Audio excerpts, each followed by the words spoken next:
Hello guys, in this video I'm going to show you where to find the news on the Gardenscapes application. But first of all, I just want to mention, please don't forget to subscribe to our channel, because at 100,000 subscribers we are going to show you our YouTube revenue statistics and growth strategy how to make money online. So let's jump into it. First of all, open the application on your device.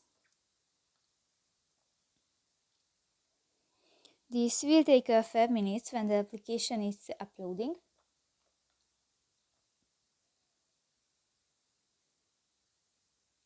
And click to the play button. Go to the settings icon at the upper right corner of the screen and go to the news button next to the settings option, and here you can find the news and updates. So that's pretty much it for this video guys. See you in the next one. Bye bye.